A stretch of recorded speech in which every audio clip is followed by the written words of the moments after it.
ठेक्कामा बतास समूहको मिलेमत्तो रहेको छानबिन समितिको निष्कर्ष। कारबाही गरेरै छाड्ने पर्यटन मन्त्री आलेको प्रतिबद्धता।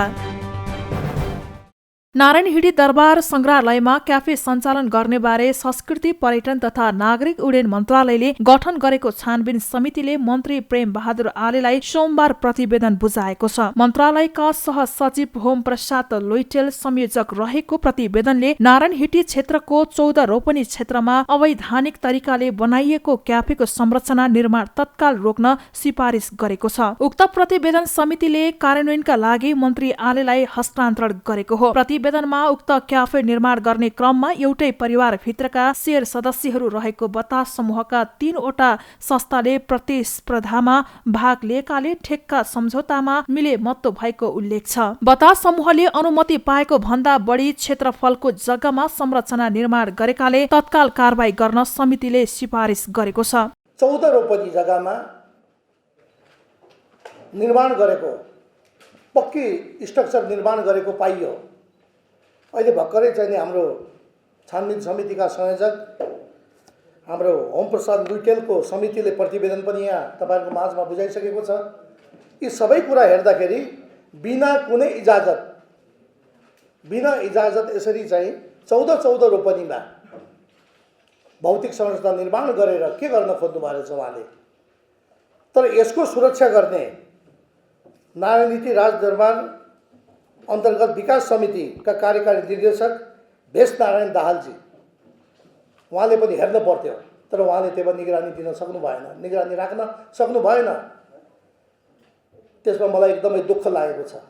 वास्तवमा एउटा सङ्ग्रहालय देशको सम्पत्ति, आज नेपाली जनताले मलाई त्यो संरक्षण गर्ने जिम्मेवारी यहाँ दिएको छ, त्यसको संरक्षण गर्नुपर्ने मेरो कर्तव्य हो। प्रतिवेदनमा क्यान्टिन र क्याफेटेरिया निर्माण गर्न स्पष्ट क्षेत्र नदिएको, दक्षिणपट्टिको प्रवेशद्वार नजिकै रहेको जग्गामा समितिको कुनै जानकारी बिनै निर्माण कार्य अगाडि बढाइएको, निर्माण रोक्न कुनै पहल नभएको, क्यान्टिन र क्याफेटेरिया भाडामा चलन चल्तीको बजार मूल्यलाई आधार नबनाइएको लगायत निष्कर्ष निकालिएको छ। नारायणहिटी दरबार संग्रहालयमा बनाइएको उक्त संरचना अनुमति पाए भन्दा बढी क्षेत्रफल जग्गामा स्वीकृत नलिई निर्माण गरेको देखिए को पनि प्रतिवेदनमा उल्लेख छ। यो कारबाही नगर्ने भएको भए यो छानबिन कमिटी नै बन्ने थिएन। यो नै एउटा कारबाही हो। यो पनि एउटा कारबाही हो। उहाँहरूले प्रतिवेदनमा चाहिँ खुलेर प्रतिवेदन ल्याउनु भएको छ। त्यति मात्रै नभएर जुन चाहिँ यो कौडीको भाउमा दरबारमा जस्तो एउटा प्राइम लोकेसनमा करोडौँ रुपियाँ चाहिने भाडा तिर्छन् त्यहाँ बासी। तर त्यस्तो ठाउँमा एउटा कौडीको भाउमा जुन चाहिने मिलोमतोमा जुन चाहिने यो काम भएको छ, एकदम यो खेदजनक छ। यसलाई कारबाही गर्नको लागि नै यो समिति गठन भएको छ। प्रतिवेदन बुझ्दै मन्त्री आलेले अनधिकृत रूपमा संग्रहालय परिसरमा पक्की संरचना बनाउँदा पनि नारायणहिटी संग्रहालय विकास समिति मुख दर्शक बन्नु दुःख लाग्दो भएको बताए। उनले विकास समितिका कार्यकारी निर्देशक भेष नारायण दाहालले समेत त्यसलाई जोगाउन पहल नगरेको आरोप लगाए। मन्त्री आलेले बतास समूहको राम्रो कनेक्सन प्रधानमन्त्री शेरबहादुर देउवासँग रहेछ भने पनि कारबाही प्रक्रियाबाट पछि नहट्ने बताए। सत्ता पक्ष र प्रतिपक्षको कुरा गर्नुभयो। सामान्य प्रधानमन्त्रीज्यूले नै मलाई राम्रो काम गर्नुभयो, धन्यवाद भन्नुभएको छ। त्यस्तै पूर्व प्रधानमन्त्री केपी ओलीले पनि यसरी मलाई चाहिने मुछेर मलाई चाहिने आरोप लगाएको छ, यो गलत छ भनेर उहाँले पनि भनिसक्नु भएको छ। त्यसो भने यो राम्रो काम गर्नको लागि मलाई लाग्छ कसैले पनि मलाई रोकटोक गर्न सक्नुहुन्न। उहाँहरूको पनि एउटा सहमति छ, यो राम्रो काम हो। मन्त्री आलेले अन्य ठाउँमा पुरातत्व सम्पदाहरूमा अतिक्रमण भएको भनेर उजुरी आएको बताउँदै उनले त्यसको खोजबिन गरिने बताए। प्रतिवेदनले औलाएका विषयमा कारबाही अगाडि बढाइने उनको भनाइ छ। नारायणहिटीमा भइरहेको अनधिकृत निर्माण बारे छानबिन गर्न 22 पुसमा 3 दिनको समय दिएर छानबिन समिति गठन भएको थियो। यहाँ चाहिँ टेन्डर प्रक्रियामा भएका कागजातहरूको अध्ययन गऱ्यौँ, विकास समितिका निर्णयहरूको अध्ययन गऱ्यौँ, अन्य सम्बन्धित कागजातहरूको अध्ययन गऱ्यौँ र त्यहाँ कार्यरत रहनुभएका कार्यकारी निर्देशकको जवाफ माग गऱ्यौँ। त्यससँग सम्बन्धित रहनुभएका इन्जिनियरहरूको पनि जवाफ माग गऱ्यौँ र अन्य सान्दर्भिक सामग्री समेत अध्ययन गरेर आज यो रिपोर्ट तयार गरेर तपाईहरु समक्ष यो प्रस्तुत गर्न गइरहेका छौं। सुझाव एवं निष्कर्षमा कमा क्यान्टिन क्याफ्टेरिया सञ्चालन गर्नका लागि क्याफ्टेरियाले प्रयोग गर्न पाउने क्षेत्रफल र स्थानको स्पष्ट सीमाङ्कन भएको देखिएन। क्यान्टिन क्याफ्टेरियाले प्रयोग गर्न पाउने क्षेत्रफल र स्थान स्पष्ट सीमाङ्कन नगरी क्यान्टिन क्याफ्टेरिया सञ्चालन गर्न दिएको देखिँदा बढी क्षेत्र ओगटी थप निर्माण कार्य गर्न प्रोत्साहन भएको देखिन्छ। खमा नारायण हिटी दरबार सङ्ग्रहालय प्रवेश गर्ने दक्षिणपट्टिको प्रवेशद्वार नजिक समितिको स्वामित्वमा रहेको जग्गामा समितिसँग पूर्व स्वीकृति र समन्वय नगरी नयाँ संरचनाहरू निर्माण भइरहँदा विकास समितिका कार्यकारी निर्देशकबाट विकास समितिको स्वामित्वमा रहेको सम्पत्तिको संरक्षण र सम्वर्धनको लागि अनुगमन, निरीक्षण तथा रेखदेख गर्ने जिम्मेवारी पूरा गरेको देखिएन। गमा सम्झौता विपरीत बी म्यानेजमेन्ट प्रणालीले नयाँ संरचना निर्माण गर्दा विकास समितिका कार्यकारी निर्देशकबाट कुनै पनि कानुनी कारबाही गरेको पाइएन। निर्माण कार्यलाई तत्काल रोक्न र निर्माण नै हुन नदिने तर्फ पनि कुनै पहल भएको देखिएन। समितिको निर्णय एवं प्रदत्त अधिकारभन्दा बढी विषय समावेश गरी कार्यकारी निर्देशकबाट बी म्यानेजमेन्ट प्रणालीसँग सम्झौता गरेको देखियो। गमा क्यान्टिन क्याफ्टेरिया भाडामा लगाउन निर्धारित दर रेट कायम गर्दा तत्कालीन चलन चल्तीको बजार मूल्यलाई समेत आधार मानेको नदेखिँदा कायम भएको दर रेटलाई स्वाभाविक मान्न सकिएन। चमा सार्वजनिक खरिद ऐन 2063 को दफा 26 को उपदफा 6 मा व्यवस्था भए बमोजिम एउटै परिवारभित्रका शेयर सदस्यहरू रहेका 3 वटा फर्मका बोलपत्रदाताहरू आपसमा मिलोमतो गरी न्यूनतम मूल्याङ्कन रकम रु 2,20,440 रुपियाँ 26 पैसा भन्दा रु 1,177.74 पैसा मात्र बढी कबोल गरी ठेक्का सम्झौता गरेको देखिँदा ठेक्का सम्झौता कार्यमा एक आपसमा मिलोमतो भएको हुन सक्ने देखियो। 6 मा आधिकारिक निकायबाट नक्सा पास नगरी एवं निर्माण स्वीकृति नलिई र मन्त्रालय एवं दरबार विकास समितिको पूर्व स्वीकृति नलिई अनुमानित करिब 14 रोपनी क्षेत्रफल रहेको जग्गामा थप नयाँ संरचनाहरू निर्माण भएको देखिन्छ। दोस्रो पक्षको रूपमा रहेको बी म्यानेजमेन्ट प्रणालीले अनुमति पाएको भन्दा बढी क्षेत्रफलको जग्गामा स्वीकृति नलिई नयाँ संरचनाहरू निर्माण गरेको देखिएकोले निर्माण कार्य तत्काल रोकी सम्बन्धित निकायबाट आवश्यक कारबाही हुनुपर्ने देखिन्छ भनेर यसरी हामीले सुझाव तथा निष्कर्ष राखेर यो प्रतिवेदन। ललिता निवास प्रकरणको प्रतिवेदन सरकारी वकिलको कार्यालयले सिआइबीलाई फिर्ता गर्यो। अनुसन्धान नपुगेको भनाई। केन्द्रीय अनुसन्धान ब्युरो सिआइबीले ललिता निवास प्रकरणको अनुसन्धान गरी बुझाएको प्रतिवेदन सरकारी वकिल कार्यालयले फिर्ता पठाएको छ। 2 वर्षभन्दा लामो समयको अनुसन्धान सकेर सिआइबीले केही दिन अघि मात्रै सरकारी वकिल कार्यालयमा प्रतिवेदन बुझाएको थियो। तर कार्यालयले भने अनुसन्धान नपुगेको भन्दै प्रतिवेदन सिआइबीमा नै फिर्ता पठाएको हो। ललिता निवास जग्गा प्रकरणमा अख्तियार दुरुपयोग अनुसन्धान आयोगले 2076 माघ 22 गते विशेष अदालतमा 110 जना विरुद्ध मुद्दा दायर गरेको थियो। ललिता निवासको जग्गा आफ्नो नाममा कायम गर्ने प्रक्रियामा संलग्न रहेको अभियोगमा केही हप्ता अघि मात्रै सिआइबीको टोलीले रामकुमार सुवेदी र उनकी श्रीमतीलाई नियन्त्रणमा लिएको थियो। सिआइबीले अनुसन्धानका सिलसिलामा अरू पनि दोषी देखिएको भन्दै 300 भन्दा बढीलाई मुद्दा चलाउन सरकारी वकिल कार्यालयलाई राय दिएको थियो। मुलुकी अपराध संहिता 2074 अनुसार कृत्य मुद्दामा थाहा पाएको 2 वर्षभित्र मुद्दा चलाइसक्नुपर्छ। यस अनुसार ललिता निवास जग्गा प्रकरणमा कृत्य सम्बन्धी मुद्दा दायर गर्ने हद म्याद सोमबार नै सकिएको छ। जिल्ला सरकारी वकिल कार्यालय प्रमुख पौडेल भने यो घटना मुलुकी अपराध संहिता आउनु भन्दा अघिको भएकाले सिआइबीले थप अनुसन्धान गरेपछि मुलुकी ऐन 2020 अनुसार पनि मुद्दा चलाउन सक्नेछ। माघ 15 गतेसम्म आधारभूत र माध्यमिक विद्यालय बन्द गर्ने शिक्षा मन्त्रालयको निर्णय। सार्वजनिक स्थलमा भेला हुन रोक। शिक्षा विज्ञान तथा प्रविधि मन्त्रालयले माघ 15 गतेसम्म विद्यालय बन्द गर्ने निर्णय गरेको छ। कोरोना संक्रमणको दर बढेसँगै आइतबार कोभिड-19 सङ्कट व्यवस्थापन समन्वय केन्द्र CCMCCले माघ 15 गतेसम्म विद्यालय बन्द गर्न सरकारलाई दिएको सिफारिस अनुसार विद्यालय बन्द गर्न लागिएको हो। शिक्षा विज्ञान तथा प्रविधि मन्त्रालयका प्रवक्ता दीपक शर्माले माघ 15 गतेसम्म देशभरका सबै आधारभूत र माध्यमिक विद्यालय बन्द गर्नका लागि मन्त्रालयले सूचना जारी गर्ने बताए। उनले विदाको अवधिमा पनि सिकाइ सहजीकरण निर्देशिका 2077 अनुसार विद्यालयहरूले अनलाइन माध्यमबाट पठन पाठन जारी राख्नुपर्ने पनि बताए। हालैका दिनहरूमा कोभिडको संक्रमण तीव्र रूपमा फैलिएको कारणले CCMCले माघ 15 गतेसम्म देशभरका सबै आधारभूत र माध्यमिक विद्यालयहरूमा बिदा दिने भनेर त्यो निर्णय गरेर हामीलाई सिफारिस गरेको छ। त्यो अनुसारको हामी चाहिँ त्यसको कार्यान्वयनको लागि सूचना जारी गर्छौँ। हामीले यो अवधिमा बिदाको अवधिमा विद्यालयहरूले अनलाइनबाट अथवा अरू माध्यमबाट जुन हाम्रो सिकाइ सहजीकरण निर्देशिका 2077 छ त्यो अनुसार विद्यार्थीका सिकाइ क्रियाकलापहरू जारी राख्नु पर्दछ। उहाँले राख्न सक्नुहुन्छ। विद्यालय बन्द भएको बेलामा सबै विद्यालयहरूले 12 वर्षदेखि 17 वर्ष उमेर समूहका विद्यार्थीहरूलाई खोपको प्रबन्ध गरिने मन्त्रालयले जनाएको छ। विश्वविद्यालयको परीक्षाहरू भने सञ्चालन हुने मन्त्रालयले प्रश्न पारेको छ। 12 वर्षदेखि 17 वर्ष उमेर समूहका विद्यार्थीहरूलाई त्यसमा चाहिँ नि त्यो विद्यालय बिदाको अवधिमा स्थानीय तहमा रहेको स्वास्थ्य चौकीसँग सम्पर्क गरेर समन्वय गरेर विद्यार्थीहरूलाई खोपको चाहिँ प्रबन्धहरू गर्ने भन्ने छ। विद्यालय बन्द भएको बेलामा खोपलाई अभियानको रूपमा सञ्चालन गर्ने योजना सरकारले अघि सारेको छ।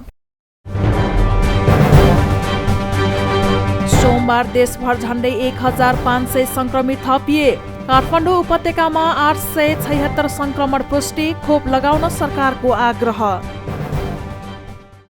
नेपालमा पछिल्लो 24 घण्टामा थप 1446 जनामा कोरोना भाइरसको संक्रमण पुष्टि भएको छ। देशभरका विभिन्न प्रयोगशालामा गरिएको 8965 जनाको PCR परीक्षणमा 1357 र 2464 जनाको एन्टिजेन विधिबाट गरिएको परीक्षणमा 89 जनामा कोरोना पुष्टि भएको हो। नयाँ थपिएका संक्रमित मध्ये 60% काठमाडौँका छन्। काठमाडौँ उपत्यकामा 876 संक्रमित थपिएका छन्। काठमाडौँमा 675, भक्तपुरमा 65 र ललितपुरमा 136 जना संक्रमित थपिएका छन्। काठमाडौँ उपत्यकामा 4188 सक्रिय संक्रमित छन्। उत्तर प्रदेश 1 मा मोरङमा सर्वाधिक 72 जना संक्रमित भेटिएका छन् भने झापामा 31 जना संक्रमित थपिएका छन्। प्रदेश 2 मा धनुषामा 18 जनामा संक्रमण पुष्टि भएको छ भने बागमती प्रदेशमा चितवनमा 45 जना संक्रमित थपिएका छन्। गण्डकी प्रदेशमा कास्कीमा 58 जनामा संक्रमण पुष्टि भएको स्वास्थ्य तथा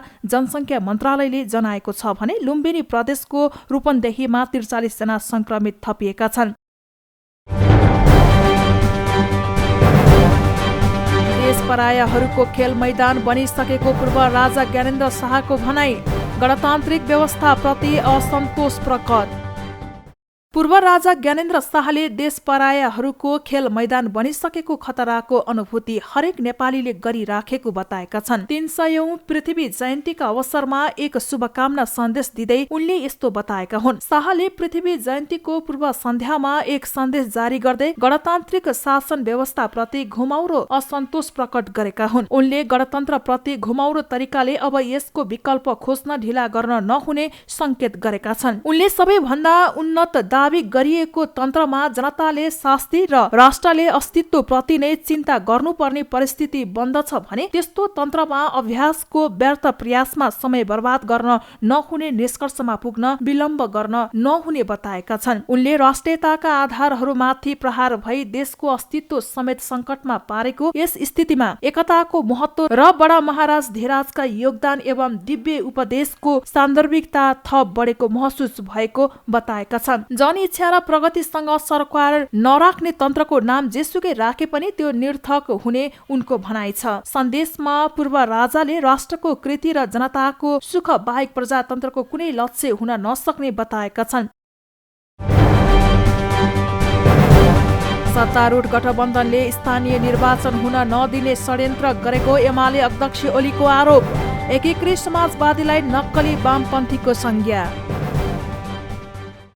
प्रमुख प्रतिपक्षी दल नेकपा एमालेका अध्यक्ष एवं पूर्व प्रधानमन्त्री केपी शर्मा ओलीले सरकार र सत्तारूढ गठबन्धनले स्थानीय तहको निर्वाचन हुन नदिने षड्यन्त्र गरिरहेको आरोप लगाएका छन्। सोमबार संखुवा सभाको खादबारीमा आयोजित पार्टीको 8औं जिल्ला अधिवेशनमा उनले सरकार निर्वाचनबाट डराइरहेको र लुटमारमा लागि परेको दावी गरेका हुन्। अध्यक्ष ओलीले आगामी फागुन महिनाभित्र स्थानीय तहको निर्वाचन सम्पन्न गराउनु पर्ने, सरकार स्थानीय तहलाई जनप्रतिनिधि विहीन बनाउने षड्यन्त्रमा लागिरहेको अध्यक्ष ओलीको भनाइ छ। अध्यक्ष ओलीले 2059 सालमा स्थानीय तहको निर्वाचन नहुँदा स्थानीय तह पङ्गु भएको र अहिलेको सरकारले पनि स्थानीय तहलाई जनप्रतिनिधि विहीन बनाएर त्यस्तै हालतमा पुर्याउन खोजेको तर्क गरे। उनले समृद्ध नेपाल सुखी नेपालीको राष्ट्रिय संकल्पलाई पूरा गर्न आगामी निर्वाचनमा एमालेलाई साथ दिन पनि सबैलाई अपील गरे। चुनावमा जान डराइरहेका छन्। म तपाईहरुलाई जानकारी गराउन चाहन्छु, स्थानीय तहको निर्वाचन फागुनमा गर्नुपर्ने हो कानुन अनुसार। स्थानीय निर्वाचन सम्बन्धी ऐनमा के व्यवस्था छ भने पहिलो पल्ट निर्वाचन जुन हुन्छ स्थानीय तहको पटक पटक गरेर फेज वाइज हुन्छ भने, चरणबद्ध निर्वाचन हुन्छ भने पहिलो चरणमा जुन निर्वाचन हुन्छ त्यसैलाई निर्वाचनको समय मानिन्छ। तर त्यो निर्वाचनको समय मानेर त्यसभन्दा 2 महिना अगाडि स्थानीय निकायको निर्वाचन गर्नुपर्छ भनेको फागुनमा गरिसक्नु पर्छ। तर फागुनमा निर्वाचन गर्ने कुनै सम्भावना छैन, किनभने यो सरकार लुटमारमा लागेको छ, अहिले चुनावतिर होइन।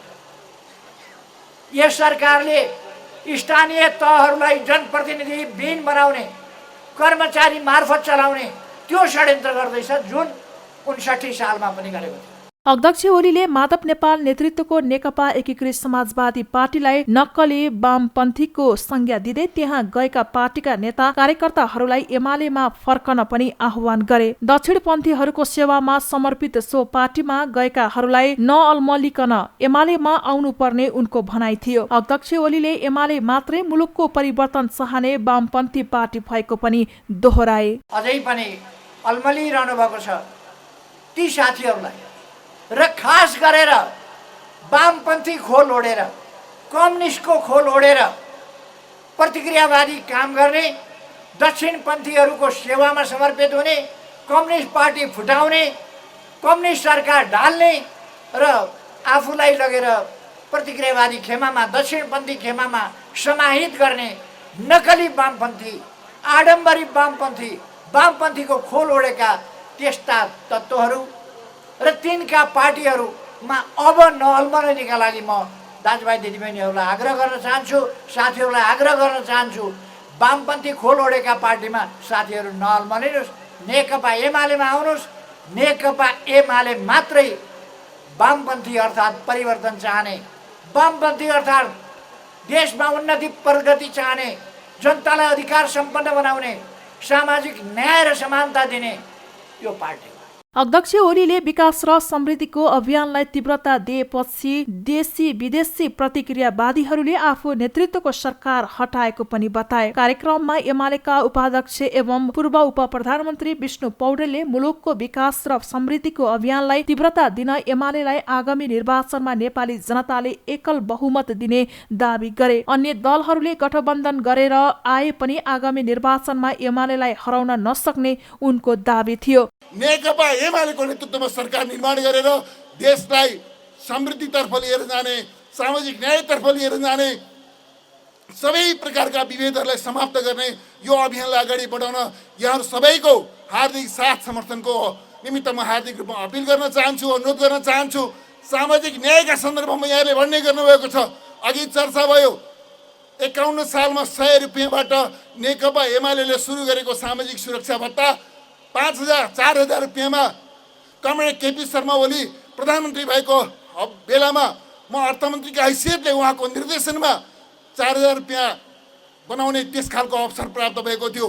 हामी 5 वर्षमा 5,000 बनाउँछौँ भनिरहेका थियौँ, तर यो गठबन्धन सरकार आएर त्यो सामाजिक सुरक्षा भत्ता वृद्धि गर्ने अभियानमा पनि टाङ अडाउँदैछ, बाधा डाल्दैछ। कार्यक्रममा कांग्रेस, माओवादी केन्द्र, राष्ट्रिय प्रजातन्त्र पार्टी छाडेर आएका जिल्ला तहका नेताहरूलाई अध्यक्ष ओलीले पार्टीमा स्वागत गरेका थिए। ऊर्जा जलस्रोत तथा सिंचाई मन्त्री पम्फा भुसालले सरकारले निजी क्षेत्रलाई विद्युत व्यापारको अनुमति दिने तयारी गरेको बताएकी छिन्। सोमबार स्वतन्त्र ऊर्जा उत्पादकहरूको संस्था नेपालले काठमाडौँमा आयोजना गरेको नेपाल पावर मार्केट समिटलाई सम्बोधन गर्दै मन्त्री भुसालले अन्तर्देशीय विद्युत व्यापारमा सहयोग पुर्याउनका लागि सरकारले निजी क्षेत्रलाई विद्युत व्यापारको लागि अनुमति दिने तयारी गरेको बताएकी हुन्। सरकारले नेपाल विद्युत व्यापार कम्पनीलाई अन्तर्देशीय विद्युत व्यापारको लागि अनुमति दिइसकेको पनि उनले बताइन्। निजी क्षेत्रलाई विद्युत व्यापारको अनुमति दिने सम्बन्धी कार्यविधि ड्राफ्ट गरिरहेको उल्लेख गर्दै मन्त्री भुसालले सरकारवाला निकायहरूसँग पनि छलफल गरिने बताइन्। नेपालको विद्युत उत्पादनमा निजी क्षेत्रको भूमिका महत्त्वपूर्ण छ। पछिल्लो समयमा निजी क्षेत्रले ऊर्जा व्यापारका सम्बन्धमा पनि निरन्तर छलफल र बहस चलाएको छ। यो सराहनीय छ। हालै सरकारले नेपाल विद्युत व्यापार कम्पनीलाई अन्तर्देशीय विद्युत व्यापारको अनुमति प्रदान गरेको छ। करिब 2 हप्ता अगाडिको क्याबिनेटबाट हामीले यो निर्णय गरेका छौँ। मन्त्रालय अन्तर्देशीय विद्युत व्यापारमा सहयोग पुगोस् भनेर निजी क्षेत्रलाई पनि विद्युत व्यापारका लागि अनुमति दिने तयारीमा छ। मन्त्रालय हामी कार्यविधिको ड्राफ्ट गरिराखेका छौँ। त्यसपछि हामी स्टेक होल्डरहरू यहाँहरूलाई पनि बोलाउनेछौँ र त्यसलाई परिमार्जित गरेपछि एउटा निर्णयमा हामी पुग्नेछौँ। विद्युत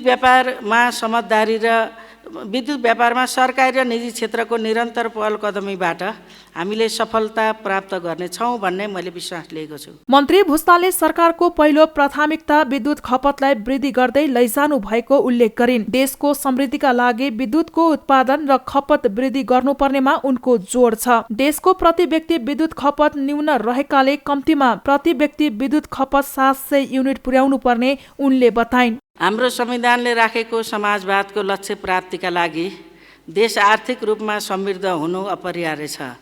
विद्युत आर्थिक विकासको लागि कच्चा पदार्थ पनि हो, तसर्थ हामीले चाहेको समृद्धिका लागि विद्युत उत्पादन र खपत वृद्धि गर्दै लैजानु पर्दछ। हाम्रो देशको प्रति व्यक्ति विद्युत खपत न्यून रहेको छ। यसलाई कम्तीमा प्रति व्यक्ति विद्युत खपत 700 युनिट पुर्याउनु पर्नेछ। यसका लागि हाम्रो आन्तरिक विद्युत खपत करिब 5000 मेगावाट पुर्याउनु पर्दछ। हाल हाम्रो पिक आवरको विद्युत माग करिब 1650 मेगावाट रहेको छ। सरकारको पहिलो प्राथमिकता विद्युत खपतलाई वृद्धि गर्दै लैजाने हो। यसका लागि सरकारले विद्युतीय चुलोको प्रयोग, विद्युतीय सवारी साधनको प्रयोगको प्रवर्धन गर्ने नीति लिएको छ। अहिले निजी क्षेत्रबाट सञ्चालित उद्योगले मागे अनुसारको विद्युत उपलब्ध गराउँदै आएका छौँ। साथै हामीले बढी विद्युत खपत गर्ने उद्योग स्थापनालाई का लागि राष्ट्रिय तथा अन्तर्राष्ट्रिय स्तरका निजी क्षेत्रलाई विशेष आह्वान समेत गर्दै आएका छौँ। विद्युत खपतलाई वृद्धि गर्नका लागि सरकारले विद्युतीय चुलोको प्रयोग र विद्युतीय सवारी साधनको प्रबन्धन गर्ने नीति लिएको मन्त्री भुसालले स्पष्ट पारिन्। उनले बढी विद्युत खपत गर्ने उद्योग स्थापनाका लागि राष्ट्रिय तथा अन्तर्राष्ट्रिय स्तरका निजी क्षेत्रलाई आह्वान गरिरहेको बताइन्। संस्कृति पर्यटन तथा नागरिक उड्डयन मन्त्री प्रेम बहादुर आलेले पृथ्वीनारायण शाहलाई राष्ट्र निर्माणका महान नायकको रूपमा लिनुपर्ने बताएका छन्। सोमबार पृथ्वीनारायण शाहको नेपाल एकीकरण अभियानमा जनसहभागिता विषयक विचार गोष्ठीमा बोल्दै मन्त्री आलेले पृथ्वीनारायण शाहलाई राष्ट्र निर्माणका महान नायकको रूपमा लिनुपर्ने बताएका हुन्। उनले पृथ्वीनारायण शाहका विचारहरू आजको लोकतान्त्रिक शासनमा समेत त्यत्तिकै महत्वपूर्ण र मार्गदर्शक रहेको बताए। मन्त्री आलेले नेपालीहरूले हामी नेपाली हौ भन्ने हो भने पृथ्वीनारायण शाहलाई बिर्सनु नहुने बताए। प्रजा मोटा भए दरबार बलियो हुन्छ। राजाले ठुलो निसाब हेर्नु, अन्याय मुलुकमा हुनु नदिनु, निसाब बिगार्ने भनेका घुस लिने, घुस खाने हुन्। यिन दुईका धनजिउ हरिलिएका पनि पाप छैन। यी राजाका महाशत्रु हुन्। जस्तो पृथ्वीनारायण शाहको विचारहरू आजको गणतान्त्रिक शासनमा समेत त्यत्तिकै महत्त्वपूर्ण छन् र मार्गदर्शन छन्।